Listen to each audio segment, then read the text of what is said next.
What's up, dudes, and any dudettes if you're out there?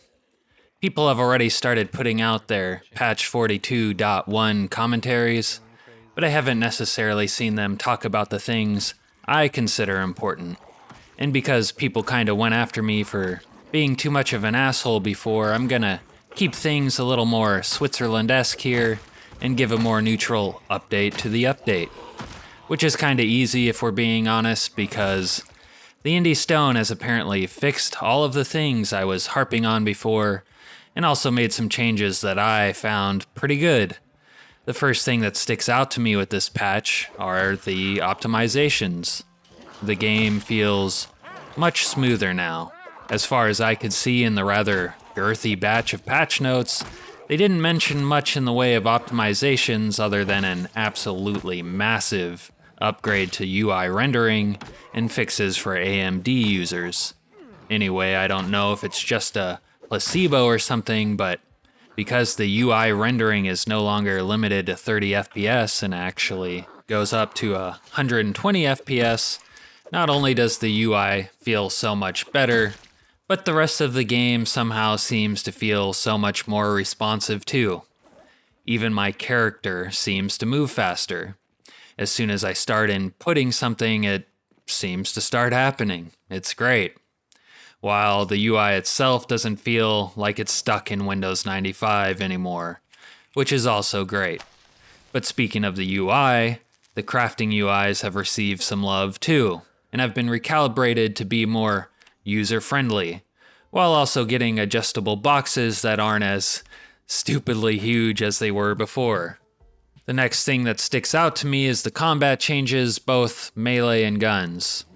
These both feel much more fluid than before, maybe as a result of the optimizations, but I have to mention that handguns and rifles are working better, and so is aiming at the ground, and so is aiming at Zeds on the ground, but shotguns are actually worse.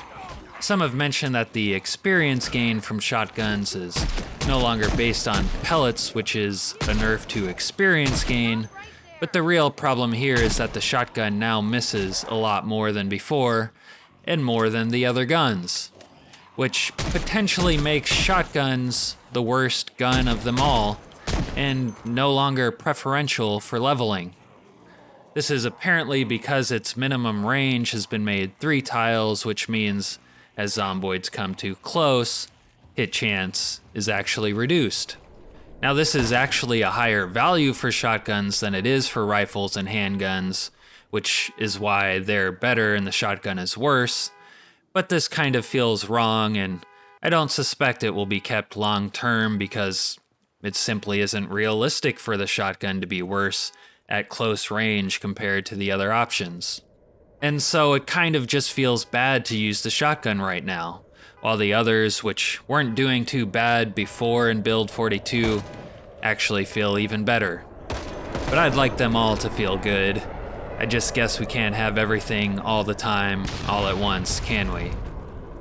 But that aside, I want to reiterate that the whole system feels more fluid. Aiming, shooting, reloading, and so on just feels more fluid on the whole, and that's nice.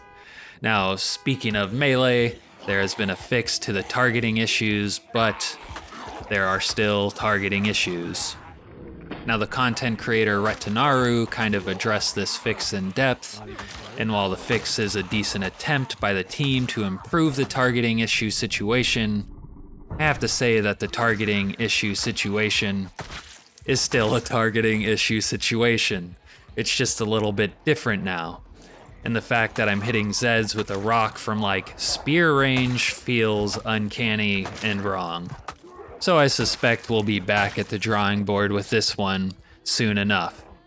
Also, the targeting issues with fence fighting seem unaffected, or possibly even worse if I'm being honest. But briefly, I want to reiterate here that all the things I was complaining about before have been fixed, at least according to the patch notes. Things that made playing Build 42 kind of annoying, like the fact that all your batteries were drained every time you logged on, the fact that you couldn't refill blowtorches without a mod, and certain skill books didn't work the way they were supposed to, and so on.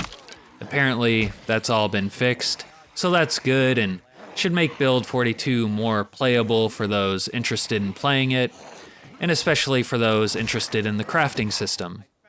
And there's also plenty of mentions in the patch notes of making recipes and certain items less gate-kept or bottlenecked by random and rare odds and ends. For instance, the Mason's Chisel has been added to a lot of loot pools, so it should also be less frustrating to advance in crafting because you can't seem to find that one specific item that you need. Now, this patch still has its bugs, of course, like this goofy-ass contortionist bug that's new with it, but I haven't ran into anything that's too annoying yet. 42.1 feels very playable. And also because I started modding my runs and customizing my sandbox to be more difficult, I'm finding Build 42.1 more fun to test out. You motherfucker, just try it! Anyway, let's talk rock. And maybe this will be one of my infamous hot takes, but I consider the massive rock rework a wise and positive balance change. In sum, rocks no longer level weapon skill, but it seems that they still level maintenance, which naturally puts the player on an organic progression from slinging rock to slinging stone tools, which feels totally appropriate as someone who just started a new playthrough, having to rely almost exclusively on rocks to kill Zeds because I literally had no other options, which then in turn leveled my maintenance, which then in its own turn has allowed me to craft stone tools, which is awesome and feels like the correct balance. But while I'm speaking of weapons, I should note that the meat cleavers aren't overpowered anymore. They're still reclassified as axes, but they're about as strong or as weak, depending on your perspective, as they were in Build 41. And I'll add here that the Indie Stone has seemed to have walked back the soda and beer changes from before, or maybe it's just that soda and beer were misbehaving. But soda doesn't seem to hydrate you as much, and beer does seem to make you tired like it did in Build 41. Also, I don't know if there has been changes to the Wakeful trait or not, but my fresh playthrough Wakeful character seems to need a full night's rest and a nap every day. The last thing I might add is that my original Build 42 playthrough is bricked and unloadable, while my other playthroughs, like my Week 1 heavily modded playthrough, is still loadable. So while this update has broken a lot of mods, at least for the time being, I don't think the unloadable saves issue is due to mods, but due to some incompatibilities within the updated and old crafting system within the base game. Now, I don't know of a fix for this at the moment, and this is, of course, as always, a hazard of the beta. And another legitimate reason you might want to skip it, if you don't want to risk your playthroughs to these sorts of updates. One more thing I will note before I get out of here is that the devs have added a little discovered recipes and media tab within the character pane. At least I think that they added it with this patch. It's entirely possible that it was there before and I just never noticed it. But just so you know, it's there now. You're welcome. And that'll do it for today's update. Stay tuned for more hot Build 42 coverage. All right, I'm out. Peace.